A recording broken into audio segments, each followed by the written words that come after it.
ngecek. Itu. Habis duduk. Lillahi ma fis samawati, Imam Betas apa lagi? Betul nggak megang HP? Ya lihat HP.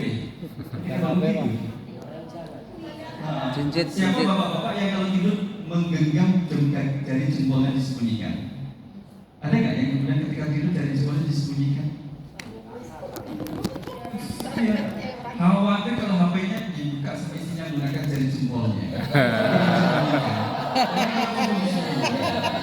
Pas buat terapis.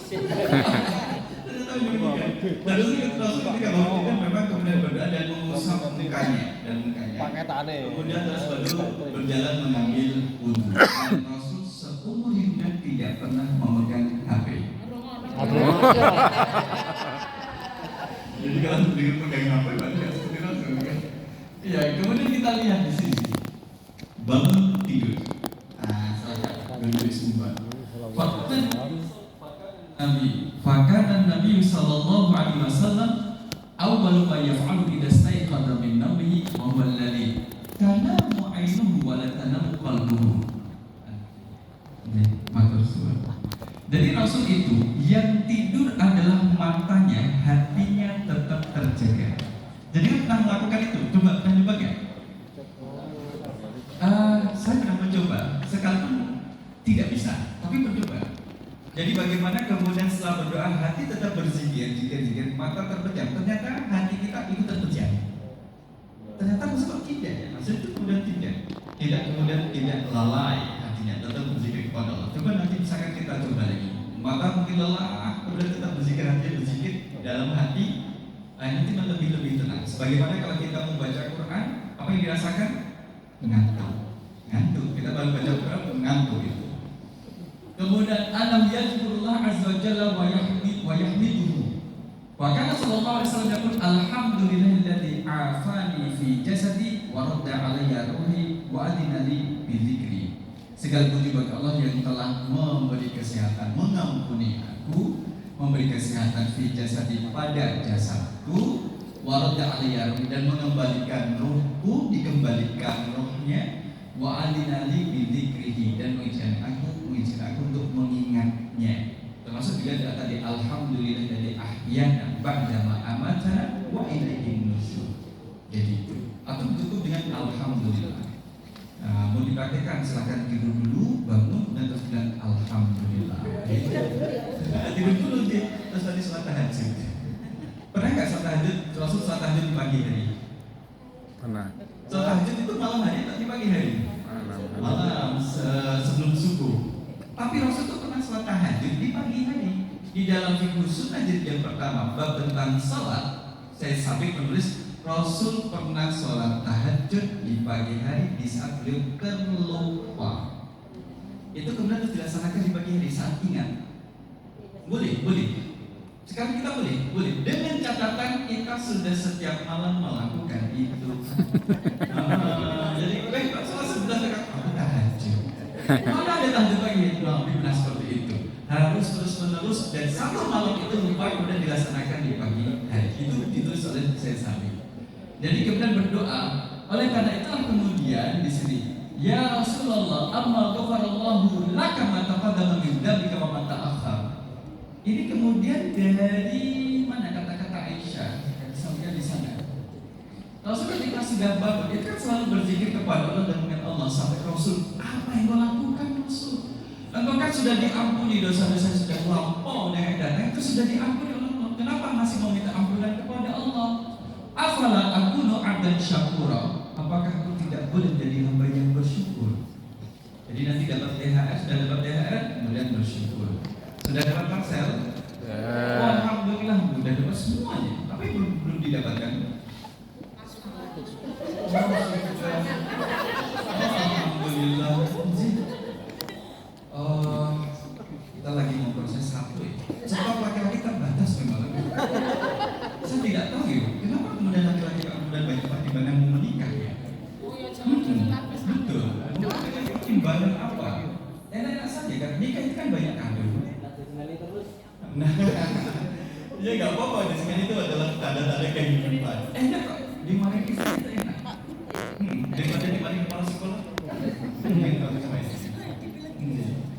Afala aqulu abdan syakura. Ini kemudian di awal hari. Jadi kalau kita berdoa setelah bangun tidur, baiknya adalah alhamdulillahilladzi ahyana atau alhamdulillahilladzi, sama-sama mengucapkan bersyukur kepada Allah. Awali hari kita dengan bersyukur kepada Allah setelah kita membuka mata.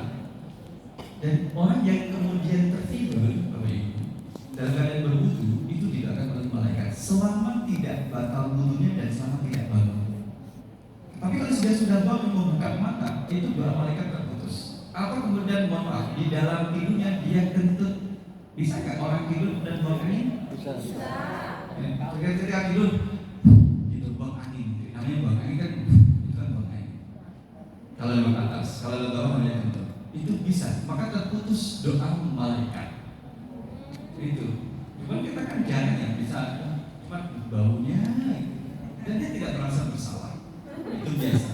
Toh kata kita pernah jadi korban, pernah juga jadi pelaku. Kita harus ikhlas. Seringnya sering kali jadi pelaku. Kalau ditanya, itu dia enggak, cuma dikit kok. Nah itu kemudian terus bukti syukur. Nah Nabi SAW ketika datang hari Senin, datang ke hari Kamis, apalagi di hari Ramadan, itu kita kan bersahur. Anggap aja ini mereka keluarga, ya. Anggap aja mereka keluarga. Lakukan karena Nabi SAW yang wisya makulayom. Nah itu hampir itu niat puasa setiap hari. Ada ibadah yang khusus untuk Nabi seperti Qiyamul Lail, itu untuk Nabi wajib. Tapi bagi umatnya dalam jadi sunnah. Jadi Nabi itu mewajibkan, artinya adalah tidak meninggalkan Qiyamul Lail, karena itu menjadi nutrisi dan juga kekuatan dakwah Nabi di pagi hari. Apalagi nanti misalkan kita yang punya tugas mengajar, ya di situ sumber kekuatan kita salah satunya itu dengan menjaga salat malam. Wa kana yastahilu ma'inda zaujatihi. Ya ini ketika terjadi setelah Khadijah wafat. Kalau bentuknya adalah dengan istri, salah satu istrinya, berarti Khadijah sudah wafat. Kemudian yakul qalilan minat ta'am, makan sedikit, kemudian beberapa kurma dan juga minum air, dan terkadang sahurnya itu dengan beberapa sahabat. Jadi tidak selalu dengan keluarga, karena juga dengan sahabatnya. Termasuk juga wafi sahih pernah kemudian Rasul bersama dengan Zaid bin Harisah. Ini juga pernah kemudian sholat subuh setelah menunggu datangnya waktu subuh. Antara sahur dengan subuh kalau orang baca Quran kurang lebih 50 ayat. Tapi pernah juga Rasul sholat puasa sunnah itu tanpa sahur jika di pagi hari tidak menemukan makanan di rumahnya. Jadi sampai sedemikian itu loh Ibu. Maka kalau kita melihat makanan kok berlebih, kemudian terus kayak ya Allah makan yang dihabiskan, karena ini kan melas juga kan. Ingat saudara kita ini masih makan rumput. Bapak Ibu pernah makan dedaunan? Saya pernah makan lalapan, makan daun kemangi, kangkung, itu kan dedaunan. Sawi, gitu kan. Ada daun yang tidak bisa dimakan.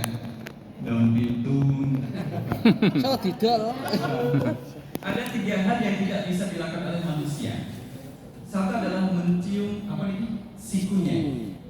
Yang kedua melihat telinganya tanpa bantuan cermin. Bisa? Ya bisa. Dan bernafas sambil menjulurkan lidah. Susah. Bisa? Bisa nggak?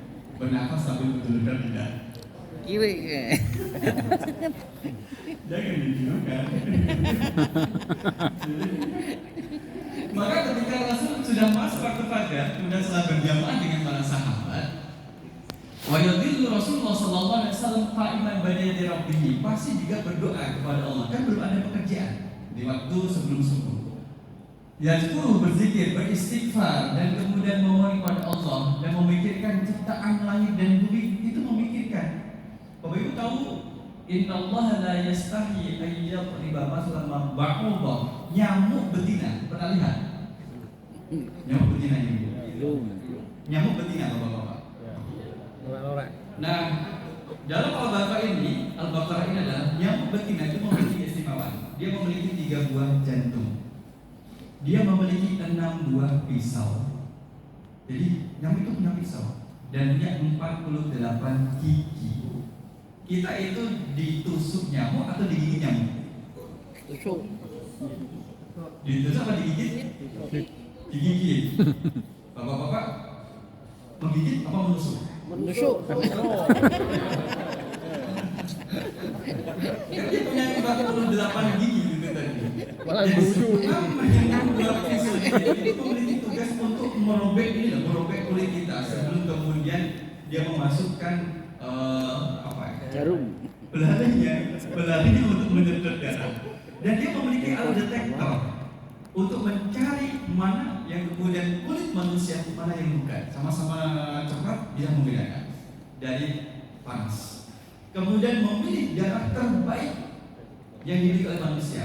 Jadi kalau misalkan saya lihat ada nyamuk di telapak tangan itu kan saya ketawa. Kamu itu ngerti itu tuh telapak tangan. Telapak tangan itu nggak bagus darahnya. Yang bagus daerah mana? Daerah yang benar jarang tersentuh kulit telinga bagian belakang. Ini darahnya bagus. Karena kan jarang tersentuh. Kemudian tangan kita ini kan jarang tersentuh. Kemudian bagian yang jarang tersentuh di leher jarang tersentuh. Kalau telapak kaki tak digigit nyamuk, itu kasih tahu nyamuk. Kamu ngerti itu telapak kaki itu. Oh, pantas orang bertanya gitu. Ampun bisa. Dan kemudian nyamuk itu Bapak Ibu punya cairan untuk menyedot darah. Kalau tidak dikasih cairan itu sedot darah nggak bisa disedot. Iya. Dan lebih benar punya obat anestesi. Anestesi. Kalau kita digigit nyamuk kok tidak kerasa, anestesinya sedang bekerja. Kalau sudah habis baru kita merasa gatal. Di saat kita merasa gatal, lihat dulu. Ternyata sudah gemuk perutnya. Kalau sudah tahu itu, coba dengan rapatkan pori-porinya. Dia akan kecepit. Kadang masih kecepit. Kecepit ya. Dia kecepit pori-pori. Gitu. Kita bisa. Kalau pas pada bagian yang di mana kita bisa menutup itu ya. Kalau telinga kan nggak bisa tidak bisa. Tapi kalau misalkan di tangan terus kita rapati tangan kita kemudian kita tutupi itu kadang bisa terjadi. Dan setiap nyamuk pada punggungnya ada serangga yang hidup di punggung nyamuk.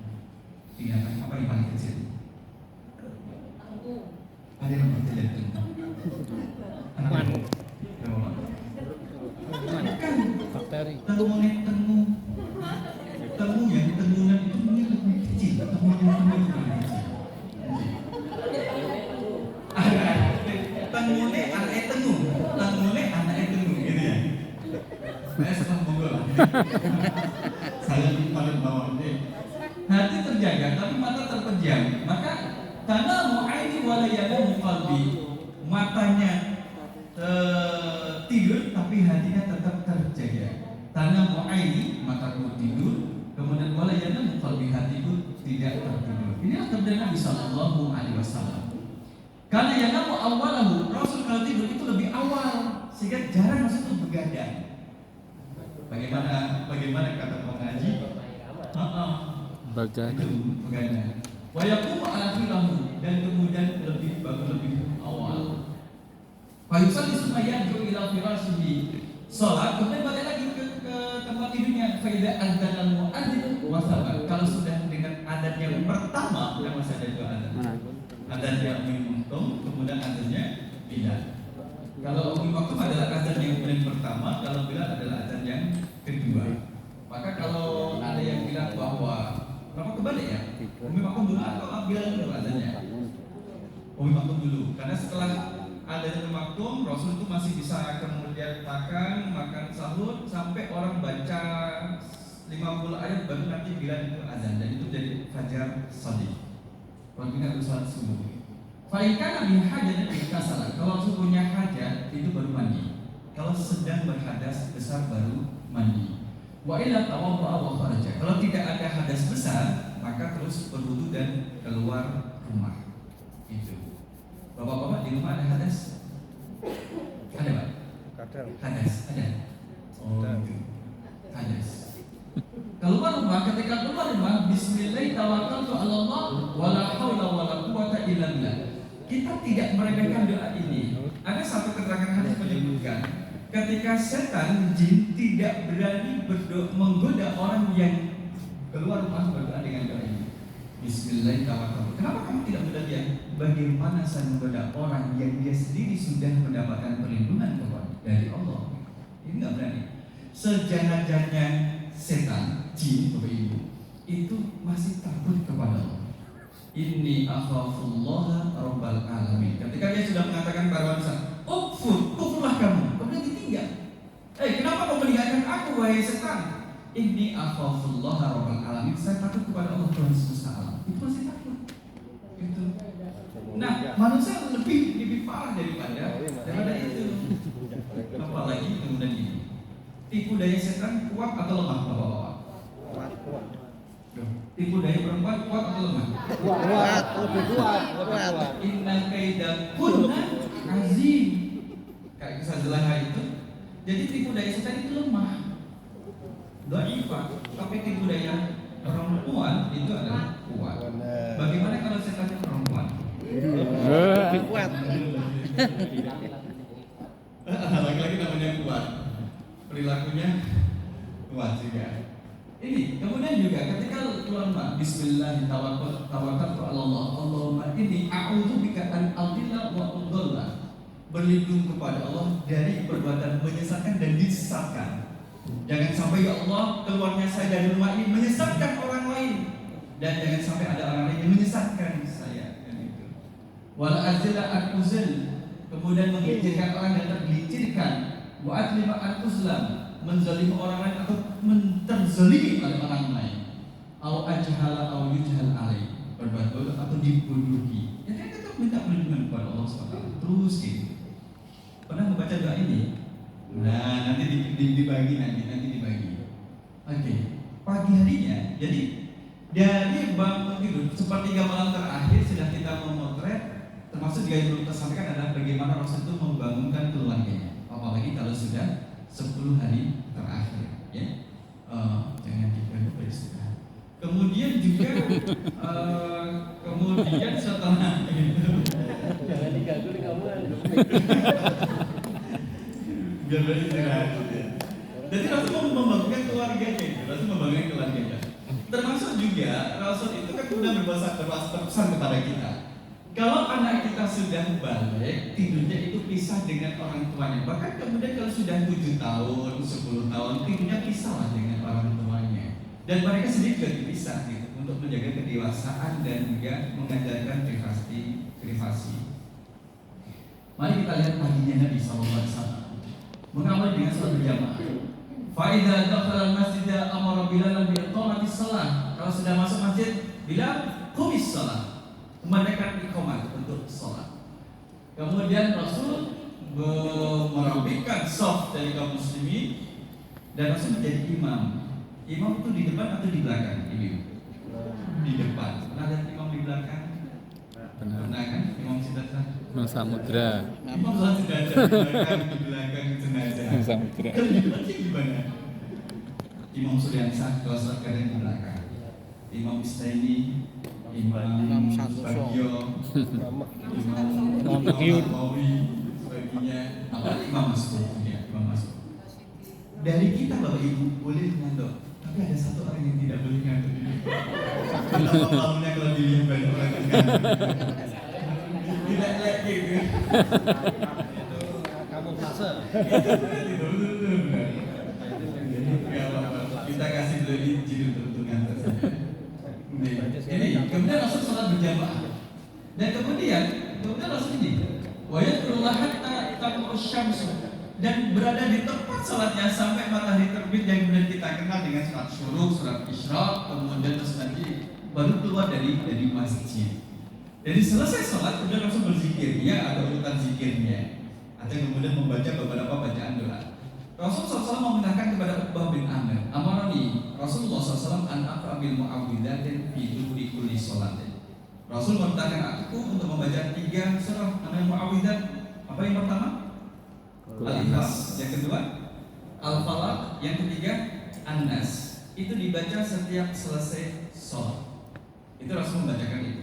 Kalau kita membaca tafsir surah Al-Hasyr, sesiapa yang membaca 4 ayat terakhir, ada menyebutkan 3 ayat terakhir dari surah Al-Hasyr. Kalau 4 ayat terakhir dari Lau anzalna hadzal qur'ana 'ala jabalin la ra'aitahu khashi'an mutasaddian min khasyatillah. Berarti 4 ayat sampai wallahu ladzi sampai akhir. Kalau 3 ayat dari wallahu alladzi la ilaha illa hu sampai akhir. Sesiapa yang membaca itu Allah akan lindungi kalau di pagi hari sampai waktu sore. Kalau membaca sore dilindungi sampai pagi. Dalam hadis yang gori, ada keterangan hadis yang gori. Sesiapa yang membaca tadi 4 ayat terakhir dari surah Al-Hasyr akan Allah kirim 70.000 malaikat untuk mendoakannya. Itu dalam hadis yang gori ditulis seperti itu. Itu bagian daripada zikir. Seperti dengan zikir kita yang lainnya. Nah, jamaah rahimakumullah, oleh karena itulah setelah itu maka Rasul menghadap pada sahabat. Kajian bersama dengan Nabi. Karena ashabu radhiyallahu anhum yujadisunahu fa yatadarasu syu'unahu. Mereka mengadukan urusan mereka pada Nabi. Kalau misalkan sekarang ini ya kalau kita tanya jawab terhadap imam sholat subuh. Sejujurnya kan selesai sholat subuh sudah terus ada kajian. Sama demikian, Rasul kan sudah balik badan ketika salam. Kemudian sahabat yang bertanya silahkan, bagaimana dengan orang yang berpuasa kemudian berumur-umur? Batal tidak puasanya? Tidak, selama tidak ada yang puasa, tidak ada yang ditelan. Bagaimana kalau ada ibu umur-umur dengan uang kambing kuning, kambing putih, dengan es itu misalnya? Itu curhatan dari sahabat diterima oleh Nabi kemudian dijawab. Termasuk kalau ada yang mimpi. Maka Bapak Ibu, sahabat kadang menceritakan mimpinya kepada Nabi dan Nabi memberikan arahan. Terkadang juga kita sekarang jangan mudah menceritakan mimpi pada orang lain. Kalau dulu kan Nabi Yusuf menceritakan mimpinya kepada siapa? Kepada Nabi Yakub, bapaknya sendiri. Karena dia melihat ada 1000 bintang dan matahari bulan sujud kepadanya, itu kemudian menjadi penafsiran pertanda baik di kemudian waktu. Sekarang ini kalau kita mimpi, Allah semalam aku mimpi buruk sekali, kemudian jadi kalau mimpi misalkan dikejar anjing, dikejar ular, dikejar maling, dikejar sebagainya, itu bagaimana? Kalau salah satu mimpi yang buruk kita berdoa pada Allah supaya tidak terjadi pada diri kita.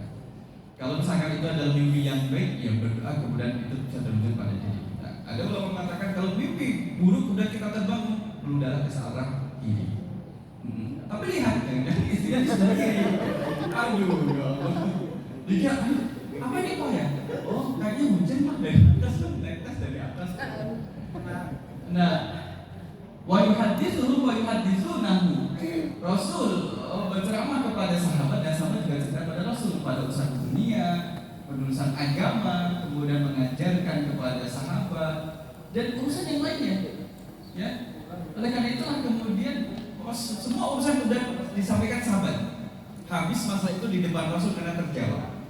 Nah, sebagaimana ketika Rasul SAW ketika sedang duduk dengan sahabat, ada malaikat Jibril datang mengajarkan Islam, iman, ihsan, kemudian hari kiamat dan sebagainya. Berapa menit lagi? Bisa nanti? Setengah 3, 10 menit lagi, 10 menit lagi.